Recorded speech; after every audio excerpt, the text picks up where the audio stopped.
of the Monday, August 28th, 2023 Interstate 35 Board of Directors meeting. President Mask is calling in on the telephone, so I will be... He's not here yet, so I He's not wouldn't list here him yet. as Okay, not so present yet. you'll let us know when he does call in? Yeah. Okay. Welcome everybody that is attending, guests and staff, and we will start with a roll call. Roger, present. Melissa Keller, present. Eddie Benami here. Monica Strange, present. All right, we'll move into the Pledge of Allegiance. And Jeremy did just get on. All right, Jeremy Mask. I pledge allegiance to the flag of the United States of America and to the republic for which it stands, one nation, under God, indivisible, with liberty and justice for all.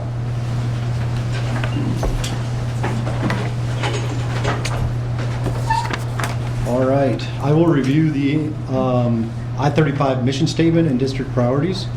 The mission statement, Interstate 35 Community School District exists to develop lifelong learners and responsible, productive, successful citizens in an ever-changing society. Our district priorities are to articulate and support a cohesive, student-centered PK through 12 vision for continuous school improvement, engage in effective teaching and relevant learning for the 21st century, and operate with fiscal integrity, efficiency, and effectiveness. The agenda has been posted publicly. Looking for any motions to approve or to modify the agenda. I'll make a motion to approve the agenda. Second. Okay, we've got a motion and a second. Any discussion on the agenda? All right.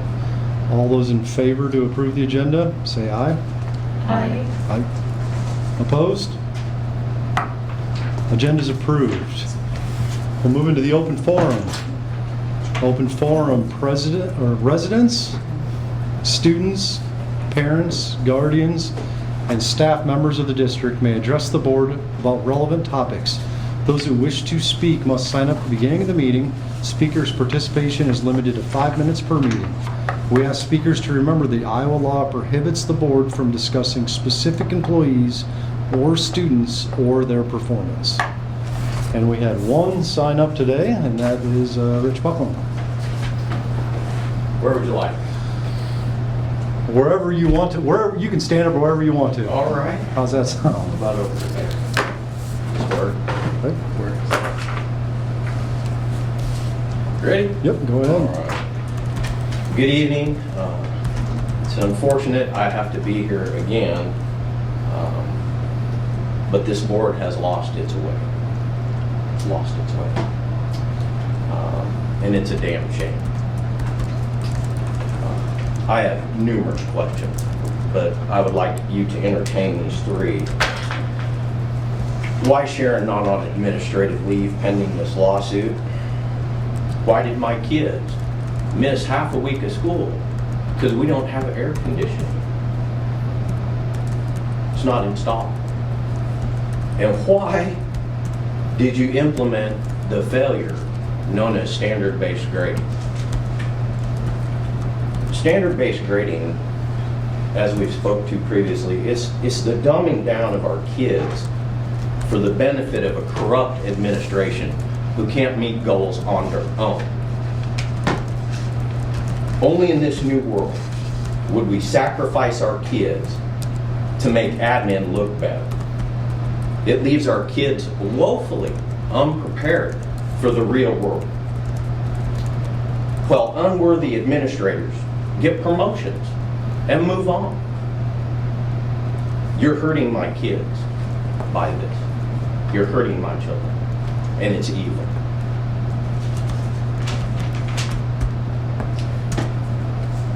By your action or inaction, you're subverting the work, the hard work us parents have done to try to raise kids to thrive in this sick world. You know, you're undoing all of our work here at the school. It matters not what we do at home if we're only subverted when the kids come here to school and are told mediocrity is okay and that failure is all right and you don't have to do the work. That's not how the world works. It's disgusting, it's shameful, and it's evil. Are you by chance familiar with the passage from a book that should be in this very room, Matthew 18:6? By chance? But those who so shall offend one of these little ones, which believeth in me, it were better for him that a millstone were hung around his neck, and that he were drowned in the depth of the sea. You're hurting my children with this. Evil prevails when good men do nothing. I'm of the opinion and believe that when you see evil, you should confront it and treat it as your own. So that's why I'm here tonight. I've never been one to shy away from a fight. I'd like nothing better than to run against some of you in November for a seat on this board.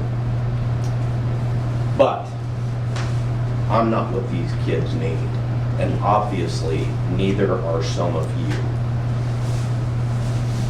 They deserve better, much better. But do not despair. I know somebody who is. Someone worthy. My wife, Jessica Butler. She's going to be running for this board in November, and we're in the process of collecting signatures now. So don't get comfortable, and remember what I said when November rolls around. The board's going to look a lot different, a lot different. I thank you for your time, and we're collecting signatures. Thank you, Rich.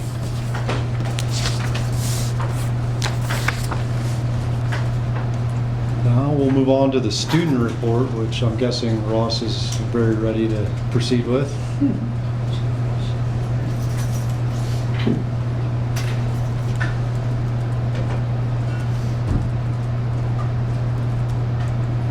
While he's working on that, you should all know that Ross turned 16 today. All right.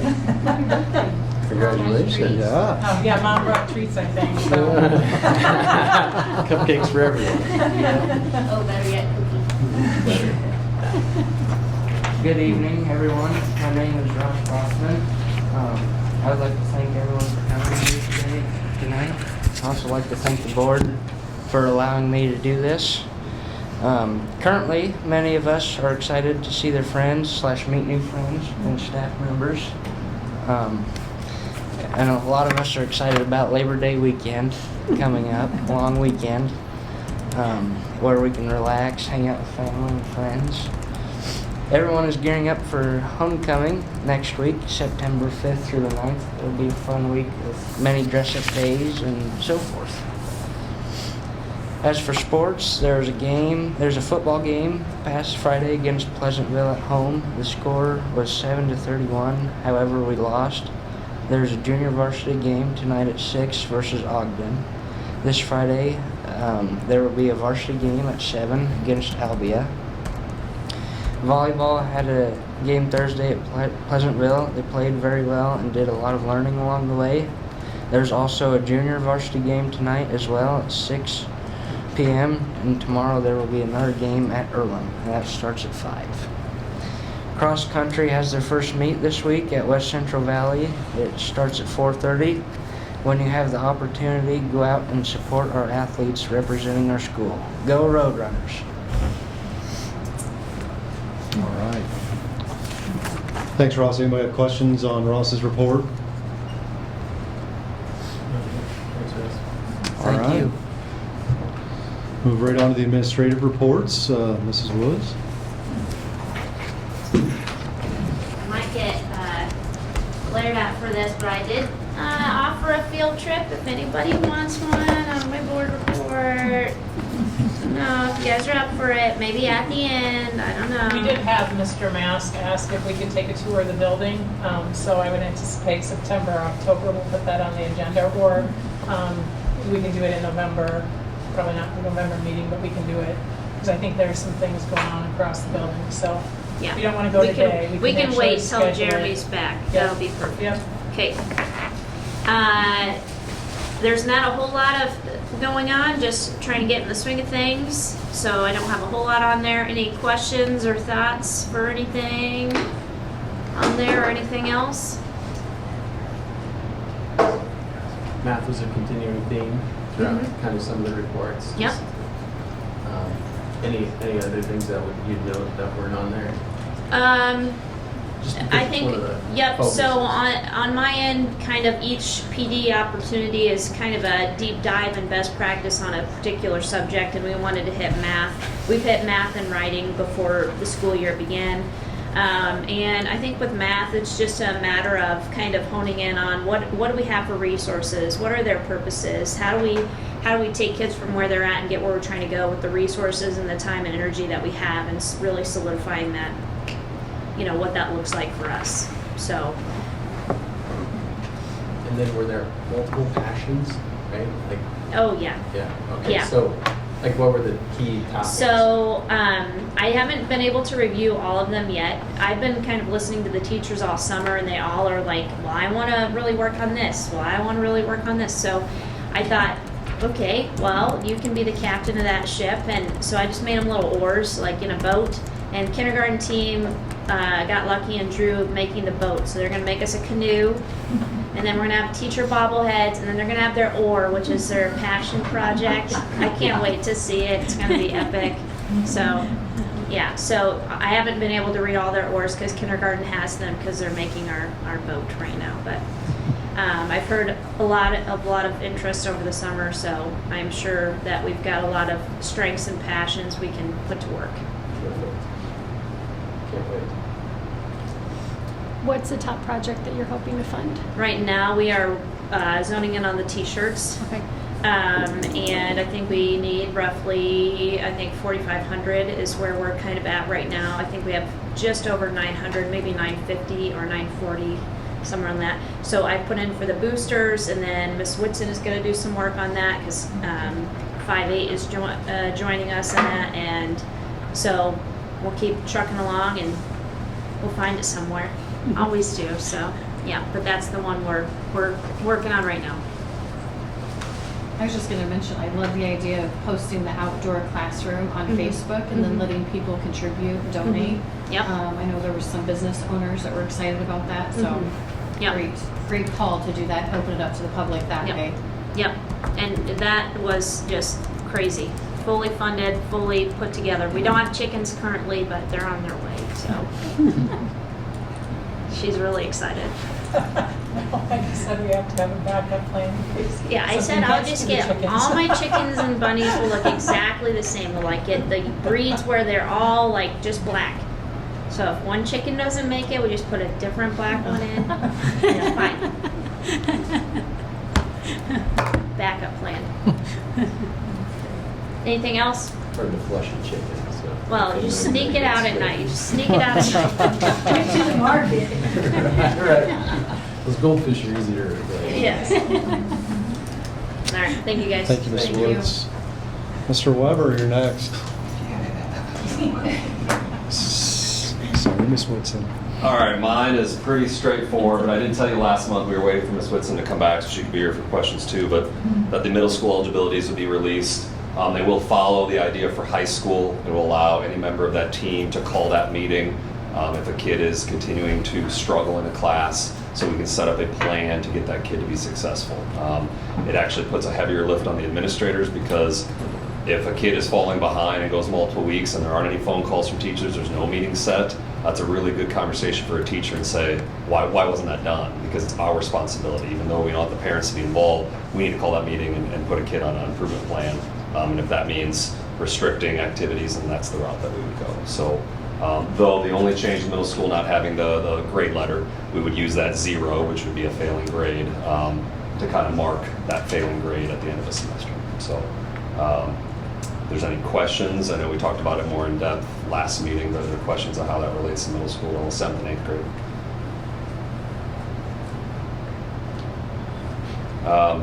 put our piece about our all sports night for those that were there. I thought it was a pretty good turnout. Kids and parents total, I counted around 400, so I thought that was a pretty good move for that first time.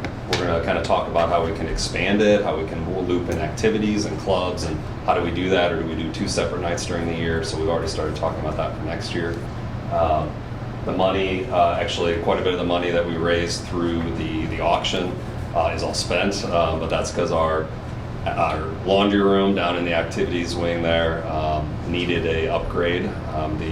The washers that were in there were purchased used in 1981. And so it's nice to get our kids something a little bit new that actually works a little bit better. So those have all been installed, new hanging bars are in there, so that room's kind of all put together. So that was good, mark that off the list.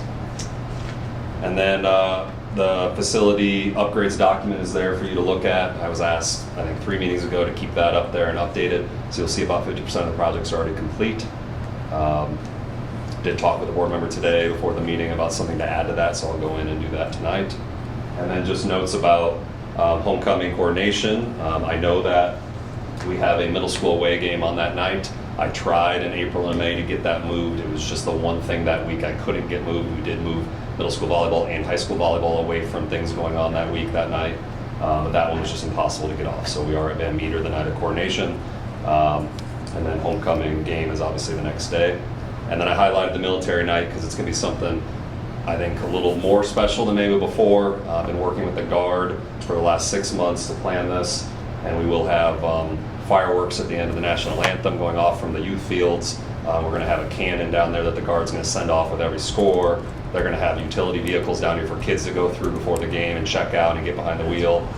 We wanted to do the flyover. We were able to put that together about 6 years ago. But they don't, the money involved now, they won't allow the helicopters or anything to come out anymore. So they used to have the helicopters come up and down, which is cool. But we were having this down there and drop into the game ball. yeah. We talked about it. Mission impossible. So I think that the 22nd, I think, is going to be a really, really fun night for the community. So, any questions?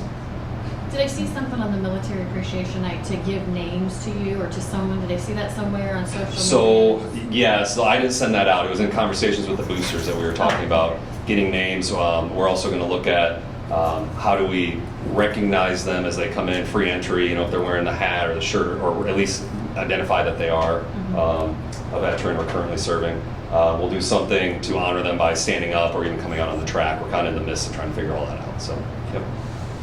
I love it. All right. Thank you. Thank you.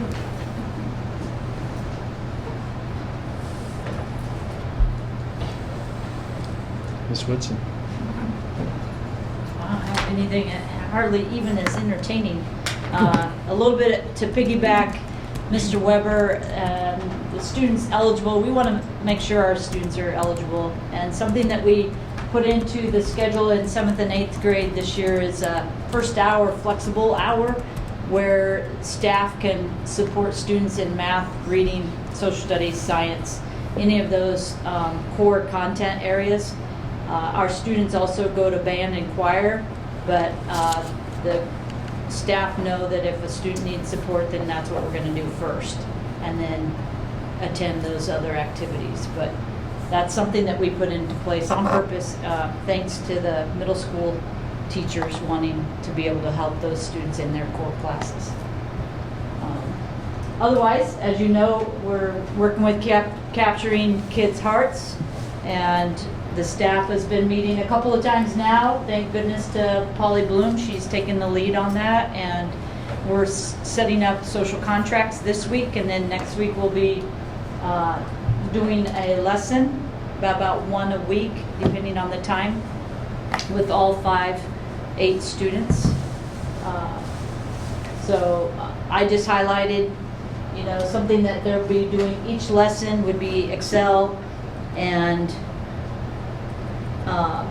explore, communicate, and empower, and then launch. So that'll be something consistent where the students will get the hang of it, and hopefully we can support them in their social emotional needs too, and just to build a new community. As you know, literacy is our goal again this year, with also not being blindsided with our math. We sent math and science teachers, as well as our interventionists and our special ed teachers to a math numeracy training this past week, or the first week that they're all back. So we're not letting math just slide. We are going to address it, just still have literacy on the docket as our first goal. Any other questions that you might have?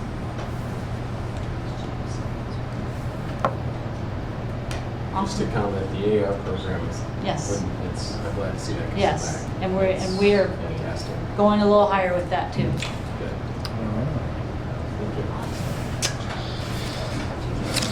Mr. Bechtel.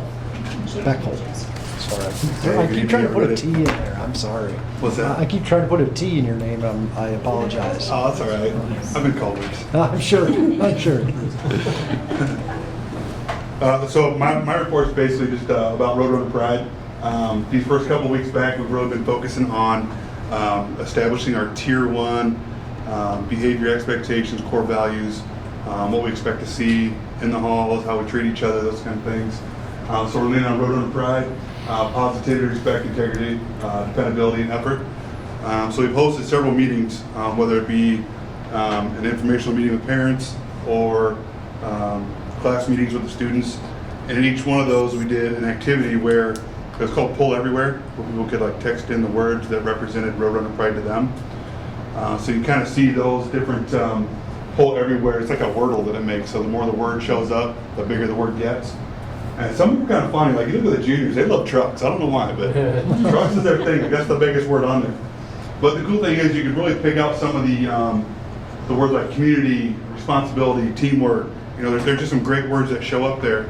And what we plan to do with this, we plan to put the common words of these posters up on one of the boards down here.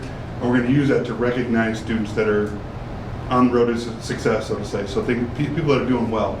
Not necessarily our honor roll students, but our kids that are doing good things. Just being respectful, treating people well, and we catch them doing the right things. So that's kind of what we've been working on. It's been a good first couple days of school here, quick days. It's kind of like one of the teachers called like speed dating for school, you know what I mean? Like, hey, I'm Mr. So-and-so, and see you later, you know, but it was still fun. It was nice to get the kids back in the building, kind of lighten the halls up a little bit. Any questions?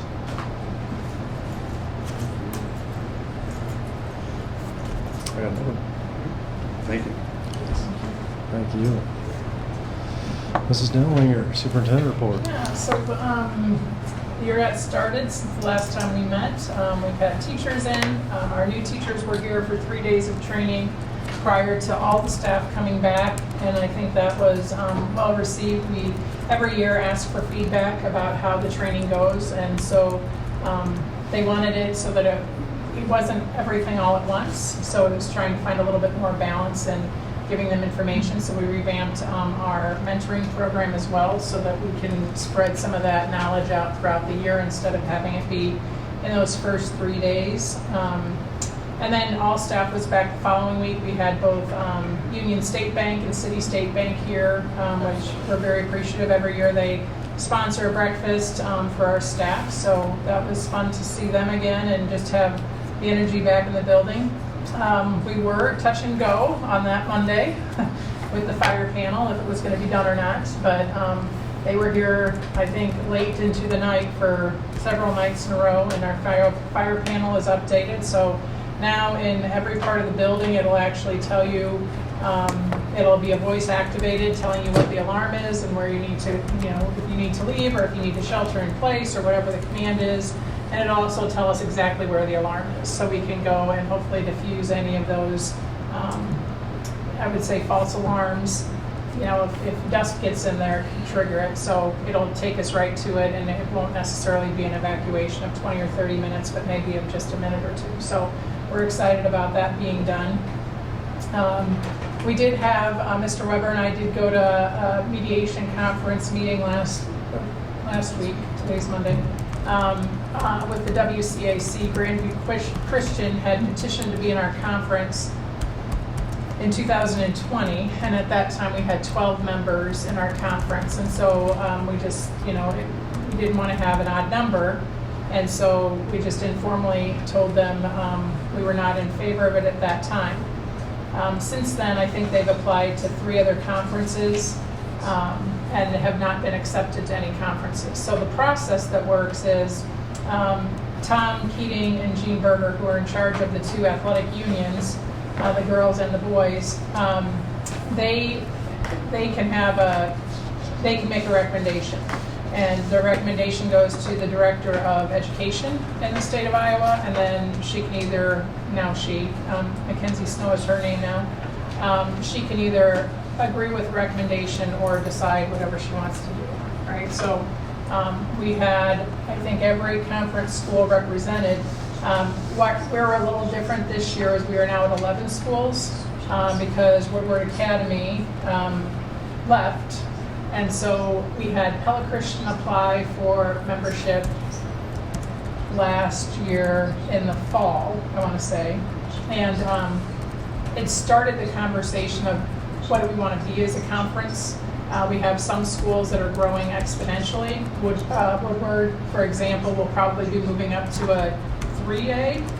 I mean, they're 2A for sure, and possibly a 3A. They just annexed another 400 acres. So their district is really, really growing at a fast rate. So we don't anticipate that they're going to be competitive-wise at our level for much longer. So we're seeing some shifts. We still have some schools that are very small, and we have some that are getting larger. And so to be competitive, to make sure we can field teams that are younger, and just kind of make sure we're playing competition that will challenge us. We did, and then travel is always a consideration. So Pella Christian applied, they were denied, and it started the conversation of where do we want to be as a conference. Well, that hasn't been resolved, and so when we did this mediation, that was, I would say, our main conversation with Tom and Jean. We just want to identify what we want to be. We've talked about having a 16-team conference, and having an East and a West, or a big school and a small school, and playing some crossover events. We've talked about possibly doing a tournament, so if you have more schools, you can do conference championship tournaments and things like that. So there's just a lot on the table. And so we had the mediation meeting on Thursday. I anticipate, because they can tell them that they're going to be we can just be told that they're going to be in our conference.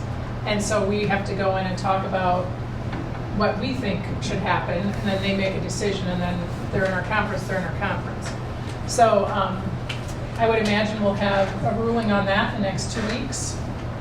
So we might be adding another to our conference, but we might not. So just wanted to give you an update on that in case you hear anything about that.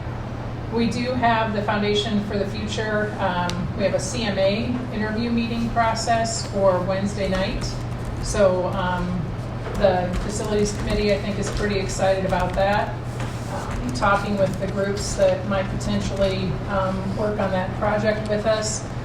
We do have 3 different people that we're interviewing, or companies that we're interviewing. So I'll get you more information on that once that process is complete. Rick Seeley is also a part of that team for the purposes of these interviews. So he can answer questions at the next meeting if you'd like him to come as well. The other information is the school board election information. We have our website updated, so for anybody who wants to get to that information, if you go to Explore I-35, and under the I-35 Board of Education, there's election information, and it has links to the county auditors pages, so you can see those. If you scroll all the way down, there's a pretty nice little packet that Iowa Association of School Boards puts out about how to get on the board, kind of what the intent of the board is. So that's a great resource. We do have the new director of district maps updated. And remember, that was just a small change in the St. Charles boundary, kind of up in here because of population. So it impacted District 1 and District 2. And really that comes into play if you're wanting to run for the school board, which district you're actually in. So that information is updated. And then we also have updated our PowerPoint, and we use this every year when we get to talking about, I don't want to print it, so I'm just going to go through it this way if you don't mind. Today was the first day of filing the nomination papers with the board secretary, so you just need to check with Ted, and he can take those papers for you. September 21st is the last day to file those papers, and any candidate can withdraw up to September 26th, or last day to file objections. The election is November 7th, and I do include the IASB convention because I think that's a really good place to get some information for new board members, whether it's about finance or whether it's about kind of the role of board members, how to have tough conversations, how to serve in a group on a board. So that conference is this year, November 15th through the 17th. And remember, all of you are always invited for anybody who's on the board. So there are sessions with IASB this year, and they do this every year, and they're actually really, I think, very well done. The first one was on August 17th, so I've linked the recording to that. That was Unpack Serving on the Board, kind of a School Board 101. And then there's a legal and ethical campaign on the 31st of this month. And then student learning, the focus of what school boards should be doing is on the 21st of September. And then how to build effective connections with legislators. A little bit later, we're going to talk about our legislative update. And if you have that 19-page document in front of you, you can see how legislation really does have an impact on schools. So having a connect with your legislators is always a good thing. So there's a session on that. We do include the ballot information for anybody who wants to vote for our election or for our school board. We encourage everyone to come out and vote. Everyone that's living in the I-35 school district boundaries votes for all board positions. So for example, we have District 1, District 2, and our at-large seat open. So anybody in the district can vote on any of those positions. You don't have to live in District 1 to vote on District 1. So I think that's important, so everybody gets out and votes. There's our updated map again. And again, as I said, if you're considering running and you're in, the one, which is this pink color, that's up for election, and also this yellow is up for election. And then our at-large can be from any district. So those are where our spots are. And then we do have a little bit of information. I'm not going to go through it all on absentee ballots. It has been updated a little bit. You go to your county auditor's office, or at least contact them, and they'll tell you where you can get or how you can get your absentee ballot. Or if you want to vote absentee but in person, there's also guidance for that.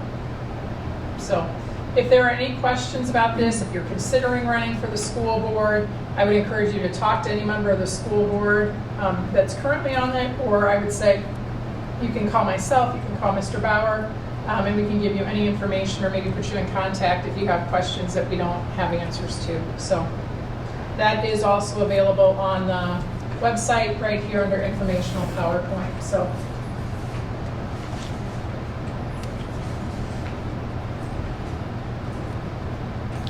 All right, is that everything? that's all. All right. Any questions? Oh, no, that's not all. I did have a conversation today about some SRG, Standards Reference Grading.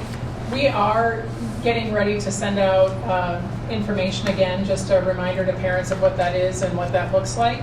I have not had a lot of questions, so if people have specific questions, I would ask that they communicate those to us so that if for some reason we're not understanding what the question is, we can make sure we get that information out.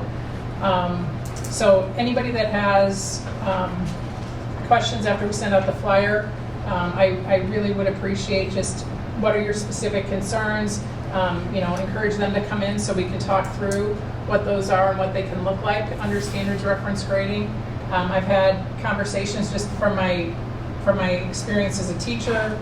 We talked through it today with kids, and it was a really good conversation. So we want to make sure that everyone has the knowledge and is able to understand it, and so we're making sure that we have those conversations with students. But I do know that there have been questions.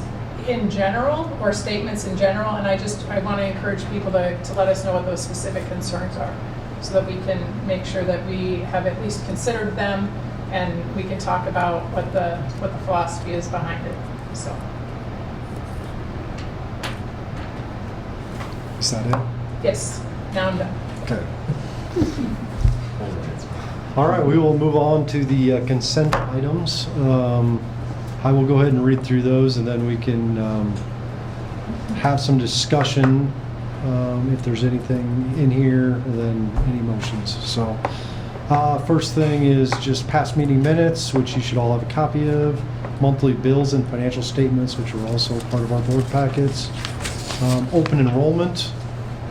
Resignations, reassignments, and contracts. We had Amber Jacoby, hired as evening custodian. Jesse Thomas, hired as evening custodian. Sammy Ruth, hired as daycare associate. Katie Silliman, hired as part-time associate. And Nicole Nichols, hired as part-time associate. Other items on the consent items are concrete barrier bid, communication lead job description, payroll clerk job description, work-based learning coordinator sharing contract, librarian sharing contract, William Penn MOU, and the DMAC MOU. So just a clarification on those two. Those are with our teaching grant that we were awarded last year. So we have some of our associates that are working towards their teaching licensure through those programs, and they extended the program for a year. So we just have the new contract to reflect that date change. So it's the same MOU, except for the extension is now included in that. So it goes through 2025 now instead of 2024. Okay. Any other discussion on any of the items in the consent list? I have a question on, are you not going to go through each item? We're not going to I wasn't planning on it. Okay, no, that's fine. No. I have a question on, sorry, communication lead job description. Do we currently have someone that's in that position? No, we do contract independently right now. Okay. And are we going to post the position then on iowa.gov? Yes. All of our positions are posted there. But we wanted to get a job description approved first, because it's hard to post a job if the board doesn't agree with the job description. So we are posting that. And the intent is to kind of see what it needs to be. So just a little bit of background. About 3 years ago, Jeff Tessa and Brian Sheets were running our technology department. And so they did a lot of work over the summer to get computers ready, but we also have increased our subscriptions and several components of that program. So Julie Kordick was hired to kind of take on some of that social media and take on some of that communication. And she revamped our website, and we had a lot more communication go out. So we felt it was a really good fit. When Mr. Tessall left, we moved Heather, who had taken Julie Kordick's position, into that lead technology role, director. And that job with Infinite Campus and Schoology and all of our subscriptions has kind of become a full-time job. And so she does that full-time. She does do an excellent job of all of the social media, but it just is a lot to ask. And so in the spring, we started working, contracting, just a couple hours, whether it was a couple hours a week or a couple hours a month, depending on what we had that we saw a need for. And so this is to formalize that process.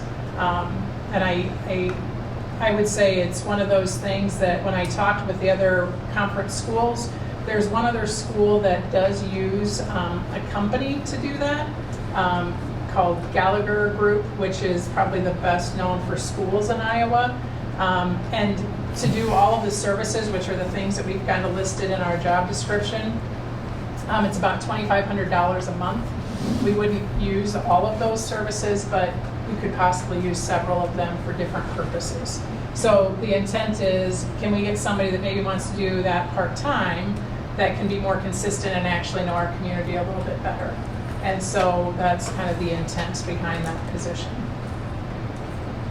How many hours are we looking at? I would say 6, maybe 6 a week. I don't know if you would do it by week then, or if you would say, 10 or 12 every 2 weeks. I think it just depends on kind of the season. Obviously, if we're not in school, there's not as much of a need.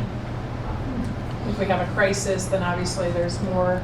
So I think it would be a little bit of flexibility, but I would say about, 10 or 12 every 2 weeks. So when you advertise that, is that what it'd be out there? Is like, will Yeah. it be a guaranteed amount of hours per week, or what? Yeah, I think we'd have to Hold up. start that way and then evaluate how often. If we start, I would say we'd start on the low end. So we'd say, let's say 8 hours a week, Mhm. 10 or 6 hours a week, whatever it is. And then if we realize we need more, then we could, just know that we're going to increase it by that hourly rate but if we need less, then we can work through that. So would this be a contract employee, or is this would be a district employee? A district employee. Okay. Yeah, so just a part-time district employee. Okay. Or we could do a contract position too. Mhm. I'm not opposed to that, because that's what we did in the spring. We just contracted out different projects that we had need for. I guess I'm just not familiar with that low of hours per week, if there's Yeah. any advantages to 1099 in somebody versus. Yeah, and I think Having the them all idea in. is if we can get somebody that wants to just do it part-time, maybe a stay-at-home mom or somebody who's got kids in the system that already has a passion for the district, that would be ideal. We've had people express interest, so that helps. But I also don't want to create something that's so limiting that it's only made for one person. But I think if you do a job like this, you probably have other people that you're working with as well, because this is stuff that you don't have to do on site. A lot of it can be developed away from here. So I would imagine if we get somebody who has a degree or experience in this, they probably have contracts with other people. Would be my guess, or they don't want to work that much. Do we look at like internal positions and, does anybody else have this current skill set or, the capacity Yep. to take on? Yeah, we post them internally. Yeah. You mean, do you evaluate the people who are already here? Yeah, like is there any current employees, staff, probably not teachers, but associates or anybody that has the skill sets Yeah. like in marketing or the capacity to take on maybe 6 hours a week?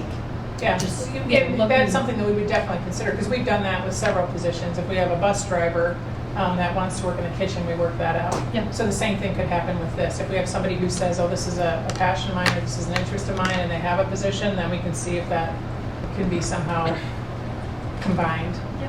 for that purpose. Yeah, we do that with almost all of our positions Okay. when they're part-time. Same questions on the payroll clerk. Yeah, so, and part of this, I think, the challenge is Lori Jordan left a huge hole in the district, right? She did so many things. And so when I say, like, this communications, she took the lead on some of those things. When Jen Boffman was hired as our HR director, she took on the payroll position because we had a need for it. Lori was doing a ton of HR. She would do all of our training requirements. She would do all of our BEDS reporting about licensure. So all those things that typically fall in an HR position, Lori was doing, because we hadn't had anybody in that position since I've been here, but I think it'd been several years. So Lori's job was very eclectic. And so now that we don't have that, what we've done is we've just taken the list of things that she did, and we've been putting them with the people who it makes the most sense to put them with, who it's appropriate with. So Jen Boffman truly is an HR director, so she should be taking on those HR responsibilities. Well, it's really hard to do that when you're at Southeast Warren 10 days or 8 days out of the month. And so the payroll position before Jen was an associate who reported to, in this case it was Ted, and they oversaw it. So what we're proposing is we move that position back to an associate level position, and they split between the two districts, and then they'll just report to Jen through that process. So it's the communication, the payroll, this is all shifting as a result of Lori's position being open. So instead of hiring someone that we know we'll never get that can do all of those things, we're putting them with people who have a job that it makes sense with. So that's why we see a little bit of difference. That's why I don't know about the communication, how many hours, because she did so many different things that we just want to make sure we have the flexibility for that. So instead of hiring one person, we're looking at reallocating, putting those in place. I don't think I answered all of your questions, but that's where that one's Okay, coming yeah, from as well. Yeah, that's, yeah. A less exciting topic, the concrete barrier bid. Yes. You had 2 bids in there. Could you have a recommendation? And one of them had an alternate in it. I assume Manats, so it was Yes, my significantly understanding cheaper. is that Mr. Gray recommends that we take the Manats. Manats, thank you. Yep. And I did have someone ask me what decorative meant. So I did get, and I put those in your board packet. I don't know that I would call them decorative, but here's what we're talking about.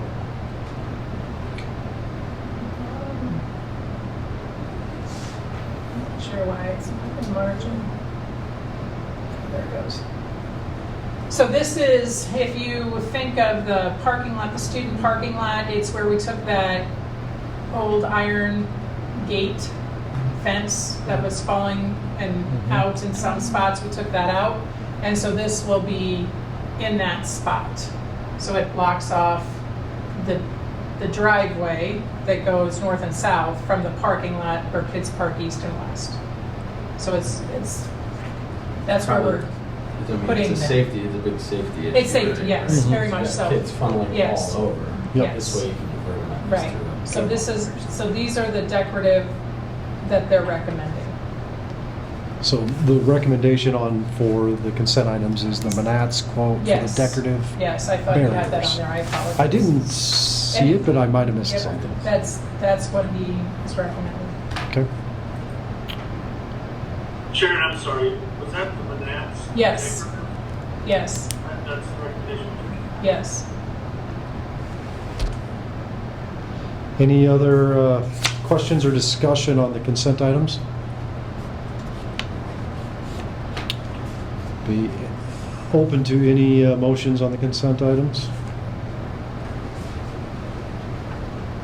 This is Jeremy. I would make a motion to approve the consent items and approve with the search caveat being the Manats.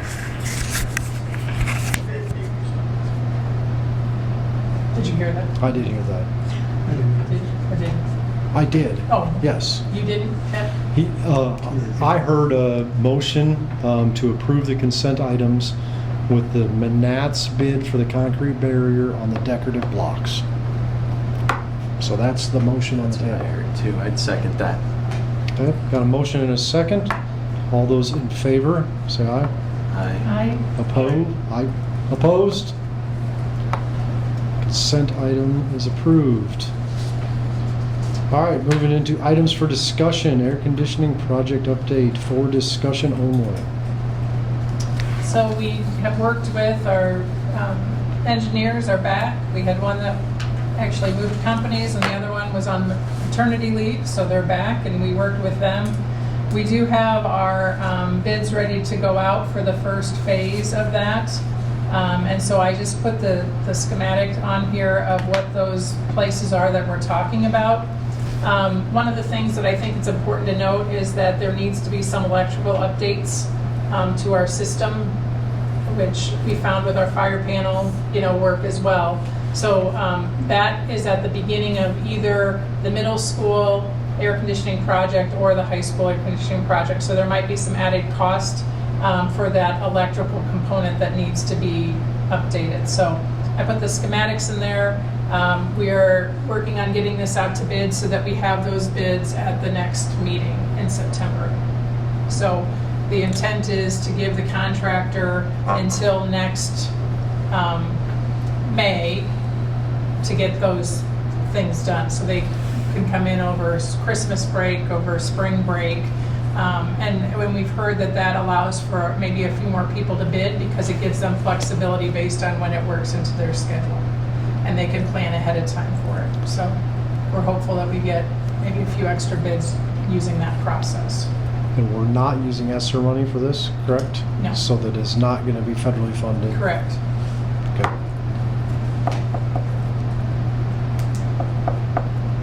And Questions, discussion on this? for the public, phase 1 that we're bidding out is, The middle school, section of the middle school. and just that back section then? That's all that's left, is the kind of the science wings and around, and then down the hall on the other side. Yeah. Which one is that on here? Can you tell So me, like, on which- here it which page? is page 2. So it's the screen section would be the first one. And then the other side is this. We're hoping that we can put them both in the same project. So we'll actually list them either as a single or combined so they can bid both. So if it's easier for them to get materials for both and it's cheaper, then we're saying do both. If we can meet the bid or the payment for that. So hopefully we can get the middle school done, but we'll still have it as a separate option as well, depending on what they come in at. Because if you remember, those were coming in significantly higher, and our understanding is that might not be the case if we're not using ESSER money. So we want to still make it so we continue with the project. So if we have to do them one at a time, we'll do them one at a time. But the intent is we'll do, if not the whole section of middle school, before May or June next year. And then hopefully we can put and have allocated for July to start the next piece, and that could possibly be the high school. So depending on how they come in, it could be by next spring, or I'm sorry, next school year or the following school year for the whole building, with the exception of our gym. So do we have a dollar value that's your trigger point for being able to do both versus one established at this point? Yeah, it really is based on, Ted will give me the numbers here, and if we can get them to you by the September meeting. He's finishing up our report, but we do have save money and PEPAL money from this year. I think it's about 200 and, I'm going to say a number, you tell me if it's right. What's on this one right here? Yeah, what is it right now? It's pretty good, actually. In July, it's 450. 450, and we know we have a bus that was coming out of that, so we're going to say about 250 to 300,000 for that phase of the project. But that was what we had from last year, and now we'll get additional funding for this year. So I would say 400, maybe 500,000 would be where we are. Ted will say about 4, say between 4 and 5. Is this the same phase that we bid out last time?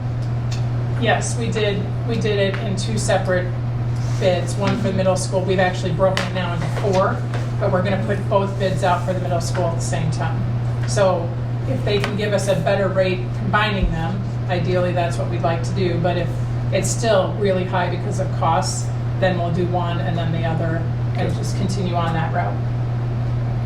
Because if I remember right, we were somewhere around 600,000 last time on this bid for both phases. Or was that just that's one? what we were told. was like The 1.3 rest of the or project was going to come in at 600 or 650, and then it was, I think our first bids were 1.2 million and Okay. then 1.5 million. Remembered it being doubled, I didn't Yeah. remember which way it went. Yeah. So we're hoping if we can get closer to that 650, then that's what I'm, hopefully by the end of next summer we'll be there. But if we have another $1 million, we know we have to continue. We might just have to chunk it into those 4 sections then. Okay. Any more questions on the air conditioning project update? Well, just for the general public also, Yeah. elementary is complete. Correct. They're ready, yes. Correct.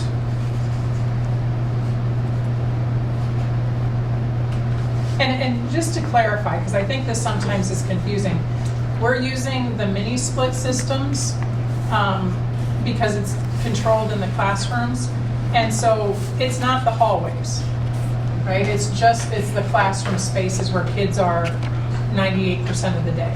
So right now we have the the high school commons for lunch, those are both done. But the units are not going to air condition the whole building. It's just the classrooms, the spaces where kids are, but it's not the hallways. The hallways will still get that humidity. But it allows the teachers to regulate independently in the classrooms. At the high school, if you remember, we have to change out the units completely. So it's going to be more expensive at the high school because we have to change out, we're not just adding the mini split unit, we're also changing out the heat regulators or the exchange. Yes. That thing right there. Yes, that thing right there. Because those we don't have, or they're on their dying leg, and so we're trying to replace those out as well. So it's not just the air unit, but it's also that. So the high school will probably be more expensive just for that reason. Did we find a short-term, I know you and I talked a little bit about a short-term solution for some of the classrooms Right. that have nothing. Right. Were you able to talk to the architect about some of that? Challenge, I think the challenge is because we have casement windows, the window units aren't ideal. And I think the question becomes, if we wanted to wait and see what the bids were, before we put money in a temporary fix, if we can work towards getting the whole thing in place, we'd rather do that. So I would say the challenge is there's no quick fix for it. Yeah. And so we've had teachers bring their classes to work in here if their rooms are really hot. So there have been some movement of classes into different places, which I think has helped, but there's unfortunately not a quick fix. Yeah, if I remember from looking at it last time too, we have to add the equivalent of about 400 amps of power to power the high school and the middle school. It goes to 200 amp panels to cover those, which is a significant amount of power to power these. That we're going to have to, for temporary, I'm not sure if there's a great solution for that right now. And that's that electrical work we talked about having to be done at the beginning of whichever building they're working in. Other questions or discussion on the air conditioning project update? All right, moving into legislative updates for discussion only. Got 3 items on your list. Yeah, so I did send you the legislative digest from SAI, or from RSAI, Rural School Advocates of Iowa, and it's packed, right? There's a ton in there, but I just wanted to pull out 3. The changes to code, I'm going to talk just in general terms, but I will probably talk about this throughout the year. The parents' rights, the book collection, so that's Senate File 496, and Jill McDonald, who is our librarian, is here. She actually serves here in Winterset. So I'm going to let her talk you through kind of what has been going on across the state, but how they've kind of worked through the beginnings of this process, and then I'll tell you, or do you want me to start?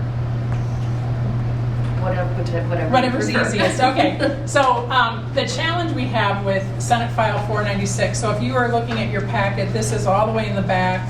It's under that parents' rights law that went into place, transparency and parents' rights. And so some of the language that's used in this is age-appropriate materials. And so all of our collections have to be age-appropriate, which I think we've done a good job at kind of historically. We do have 2 libraries, as everyone here knows. Where we're sitting is the high school, and then down the hall in the elementary, we have an elementary/middle school library. But there's also some caveats, meaning, there is no definition of what age appropriate means. So it's kind of subjective, but I think the librarians are trying to come up with kind of a cohesive way of looking at this, as best you can. We were told that we would probably get some guidance from the DE. We have not seen, and nor do we probably anticipate any guidance on what that specifically means. So we have to get that feedback from you. What do we want to interpret that to be? So there can be no, and this is where I think it gets a little tricky sometimes, there can be no descriptions or visual depictions of a sex act. Okay, so is kissing a sex act? Right? These are the questions that we have to answer. Because to me, I would say no, but somebody else might say yes. So I think that's what's putting our librarians kind of in a tough spot, is that we have just a language that's pretty ambiguous about what it actually means. There's a reference in there about gender identity resources in instruction for kids K through 6. Does that mean in the library? If the library's not using it to instruct, again, we don't have real clear direction on that. And so we are trying to apply common sense to this as we go through it, but we're going to learn a lot over the next 4 or 5 or 6 months as people start to have questions that come up in other districts. And so we're hopeful that, you know, we'll get where we need to be, but I just wanted to let Jill talk a little bit about kind of what her world is doing with this, and then if we have questions, we can visit with her, and if I can answer, I will, or if Jill can, she can, or we might just take notes because we need to find out the answer. Yeah, I think Sharon kind of hit the nail on the head that it's just very vague. It's hard to know. In terms of the sexual content, they are defining sexual content by using the like the felony legal code, Iowa code, and I don't know the exact number of that. I think it's 702.7. Okay, so it lists out like 6 or 7 different things that specifically count as a sex act, and they're the things that you would imagine that they would be. I'm struggling a bit, again, with kind of the gray area. There's one book in particular that pops into my head that they reference the term masturbation. They're not doing it. There's no like imagery used within it. I consider that a statement, not a description.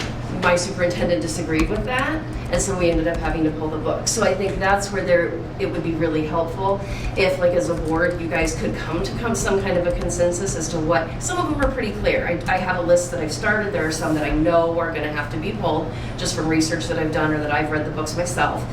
So you do have a handful that will have to be pulled out of the high school library.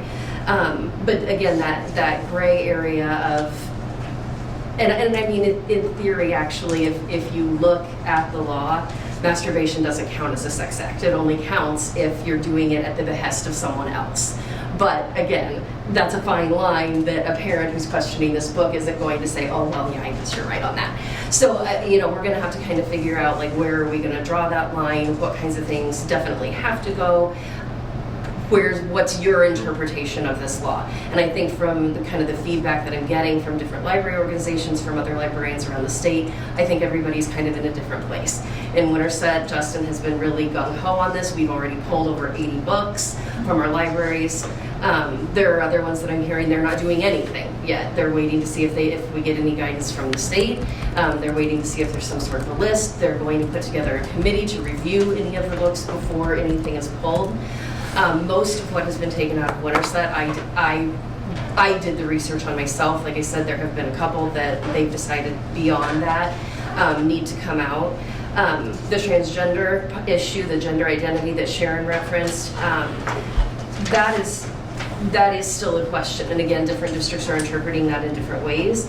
In Winterset, we have removed any books with transgender characters in K-6, but I know other districts are not interpreting it that way, and because it's not something a child is being forced to read. It's not being used for instructional purposes. It's just on the shelf as an option.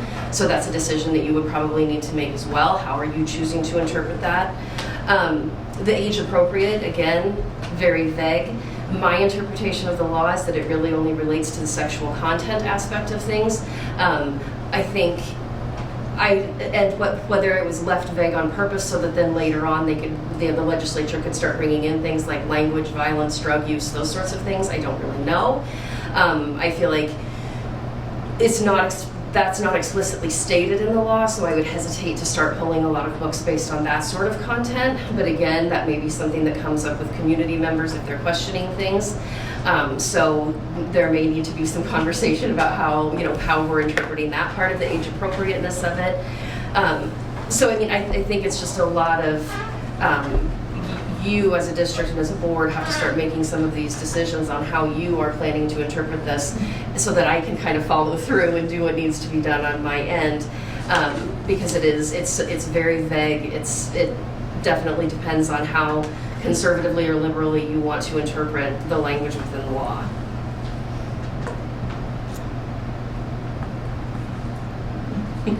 So what are you asking? I heard you say a couple times it'd be great. It'd be great if the board would take this action, but I never heard what that action, if there's any recommendation. So I think, of yes, action. we'll talk through that, because what we'll do is we'll change this into a policy, or, a regulation for how we're gonna implement it, which we will have to take action on. But we wanna throw things out there so we know how you want us to write what this will be, okay? So, depiction of a sex act, as we said, is typically between two people, right? So are you comfortable with that interpretation? Or do you want references to masturbation to be considered part of that interpretation? So that's where we would need some guidance. And then I envision that whatever you're asking us for, and then K through 6 and high school, we have to differentiate between the two. Well, that's what because the age appropriate is. Then we're determining age appropriate, Yes. because I would argue that maybe, well, some things are more appropriate for high schoolers than they Sure, are for K through 6. a little bit more mature, right? Right. How many of those 80 books, I'd love data behind some of this too, because Yeah. of those 80 books that Justin pulled, how many times have they've been checked out in the last 5 years? It's a good question. Right? Some Because- of them very recently. I know there's one particular series that was super popular with our high school kids, and I had to pull that whole series. And I mean, it circulated regularly. But yeah, there are others that maybe haven't been checked out for 2 or 3 years. Because So, I'd even love to know how many of these books in the high school have been checked out in the past 5 years. Right? Because I'm just saying information is so readily available on phones and computers and everything else that I question, But then when a it lot of comes times to kids that, don't even have books anymore when they come home. I'm like, well, where's your math book? Oh, it's on my computer. Yeah. Why do we have all these books then? Right. I'm not saying that. So I'm a big fan of books. Well, I think Jill and I can pull the data for you about what's been checked out, how often. We do have, so we've had I think the librarians have circulated a list of commonly talked about books, or books that have been most questioned, is where some of this came from. We have, I think, about 25 books that we've identified just on a very superficial level, like they're very either graphic in their depiction of a sex act or the imagery. So we've already earmarked those because that's pretty clear in the law. But to what extent is, I guess, the question we're asking you. To what extent are we talking about sex act for 612 or 712? And really for us it'd probably be 912, because we're going to keep our libraries separate. So our middle school kids will use our library down at the elementary. So that'll probably be where, so maybe, I don't know if it makes a difference if you're talking about a 7th grader versus a 9th grader, but there's a ton of maturity that happens between there. I guess I want to leave as many resources on the shelf as possible for kids who could be dealing with any number of things that I don't know. But I also know that we want to make sure we're doing what we've been asked to by this law. So we're trying to find that balance. What's the deadline? So this, Okay. let Jeremy go first. Okay, Jeremy. Wonderful, thank you. Do we have, as a school, a tool in place for parents to flag books on their own? That would say, if one of my kids came to check out a book and it's not one I approve of, that would get flagged and my kid would not be able to check out that book. Do we have something like that in place right now? So, no, because I don't know that I feel comfortable that that's a responsibility for our librarian to know what all those flags might be considered potential for a parent. So for example, if I'm worried about the depiction of a sex act, that's different than if I have a concern about religious cult activity in a book, right? Like, or vampires or wizardry, or, because for different people it could be any number of things that they have an objection to.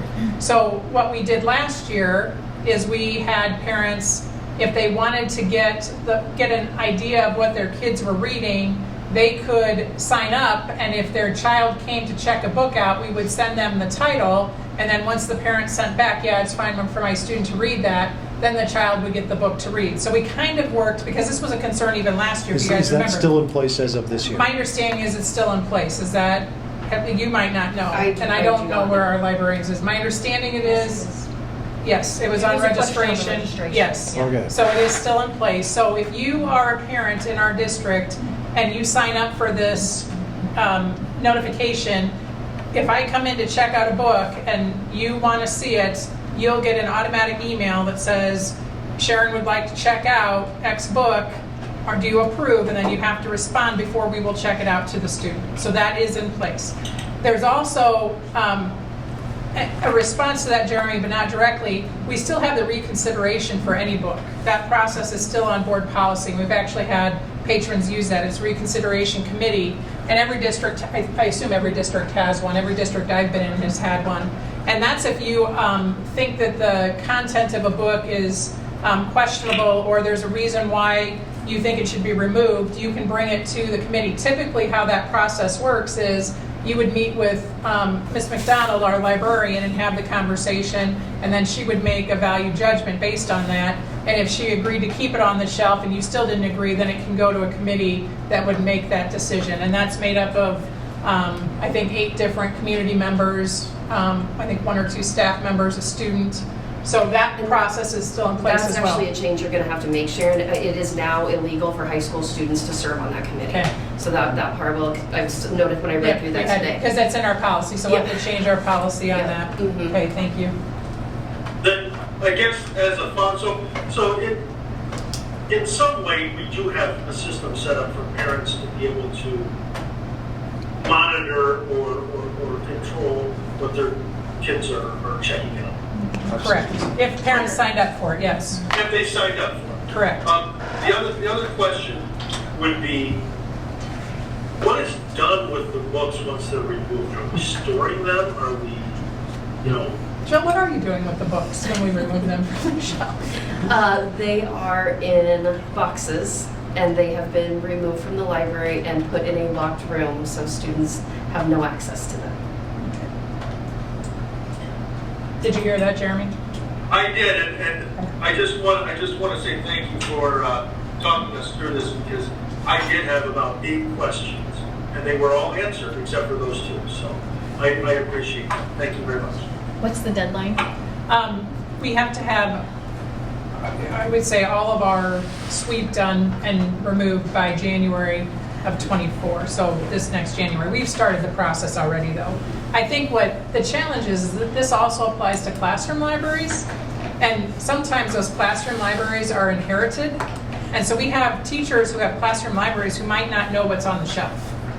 So I guess we're asking for a little grace in this process as well. So if your child brings something home from a classroom library that's questionable, please just let us know, and we can work through the same process that we used for all these other books. We have notified all the teachers. We've talked to them about what it looks like. We are going to send out a communication to parents as well. We do want to make sure we're doing it the way the law is written. It's just vague, and so we also know that we have thousands of books in our collections in the building. So we just have to work through that process. And I think this is one other thing I'd like to clarify, and maybe you just have an answer for this, Sharon. I know you obviously have your reconsideration policy in place, so if a parent questions or a community member questions a book specifically under this law, will you automatically take that into the reconsideration process, or will you do kind of like a preview thing first? Yeah, I think we'll go through the process that we did with all of our books. So the same process, like we'll just give it to Jill and say, okay, Jill, use your threshold that you used for our list that we removed, and then look at this, and then we'll decide should it be on the shelf or not based on that same approach that we took for the other ones. And then if they object, then they still have the reconsideration committee to go to. Yeah, because I think if we want to be consistent. Right. And so if we're consistently evaluating all books, then there's no question about, we could either be consistently wrong or, try and meet the law as best we can. So I'm going to throw out some assumptions and / expectations here. Okay. And that would be, right now, this is a just discussion only thing. We're not Correct. taking any action. But it's going to be brought back to the board, specific questions on, do you want this defined as age appropriate or not? I mean, we're gonna need, I'm not gonna write that policy myself. We're gonna need to have some Right. recommendations on, is it A or is it B? Or is it A, B, Okay. or C? In order to do something, because I'm gonna struggle with knowing how to comply with this, and there's probably, Eddie's version of it's probably gonna be different than mine, different than Monica's. So we Right. need to have some way, otherwise we're never gonna get to the end you're asking us to get to. Right, the problem is that we don't have those things defined. We're in the same boat that you're in. I mean, I guess I would say, when I think about this, I'm in the same boat, right? So what is age appropriate? Is it age appropriate to talk about a rape to kids that are in high school and have them understand that that's part of the world we live in, as long as it's not graphic and there isn't vivid imagery, or not, right? Like, I think that's where, what's the threshold questions we for? need to I think it's answer. important to realize too, this is the process I go through when I'm ordering books, and I imagine it's true for all librarians. We use like professional reviews, we use publisher reviews. Books are selected for a particular library based on the recommended ages that are provided to us. Obviously, we're not going to be able to read every book, but when I go in and I'm ordering books for the high school, I'm looking for ones that maybe are, because our high school library is 7-12. So I might be overlapping some books that were actually recommended for like grades 6 and 7, which I'd have at the middle school, but that also fits into the high school. I'm looking for young adult. I'm looking for, I'm not looking for ones that are labeled like, mature content or adult. And I'm not saying there aren't, like Stephen King, the kids love Stephen King, those are probably going to be like adult type titles. But we do take into consideration what age groups these books are intended for when they're purchased for a particular library. So, if you're arguing age appropriate, you can say, we have the reviews, we have documentation here that says this is a book that is appropriate for this identified age group. So if you have that, what do you need us for? That's a great question. That's funny. No, legitimate question. You just laid out that you have those recommendations there, so what answers do you need from us? So Roger, let me just give it to you in a different context. So if you look at PG-13 versus PG-14, I didn't know there was a PG-14. yeah, there is. In the book world, there is. I think it just, in the book world. The guidance by those labels is sometimes vague. And so the challenge is that if our community, which you all obviously represent, wants us to take this approach and say, we don't want any gender issues talked about less than 6th grade. That's easy enough, right? We might have kids who deal with 2 moms at home, or kids that deal with 2 dads at home, but if we say that's something we don't want kids to have access to, then we can make sure that that's not at that building, even though right now it's still ambiguous of whether or not it can be, because we're not using it to instruct. So that would be an interpretation that I want you to come back when we'll send a draft, obviously, and we'll go through this several times. But those are the things I want you to be thinking about, because that's what we're going to have to clarify. Because when we come up with our guidelines, as soon as they start to get questioned, that's when we have to have it in policy, right? That's when we have to say, okay, but here's the threshold. Our board approved the policy that said we're not going, or we are, or we're not, whatever it's going to be, so that it's clear. Then the question becomes, if they want to refute it, they can, right? Any parent can take their kid to the public library and get a book if they want to about any of these topics. I'm not gonna, so what you want to do with it, I think we just have to have a little bit more clarity. We'll give you the language that we think we should put in there, but know that it will tell you this is still vague. Do you want, and we can come up with a possible A or a B or a C, but it'll be Jill and I working that out, maybe with some references from other places, but it's just not written. So we'll do the best we can. And I wasn't trying to be argumentative. I was just trying to figure out how are we going to get to being compliant in these couple months, because I'm scared it's going to be a long road to get there. Yeah. And see, I was along that line, if there's a majority of people that we feel wouldn't, like this popular book series starts talking about 2 moms at home or something, are there a majority of families that don't want their, 4th grader? exposed to that. Whereas there might be some, but should that be appropriate to have in the library, being that it's a popular book series, if there might be some people that wouldn't want their kids reading that.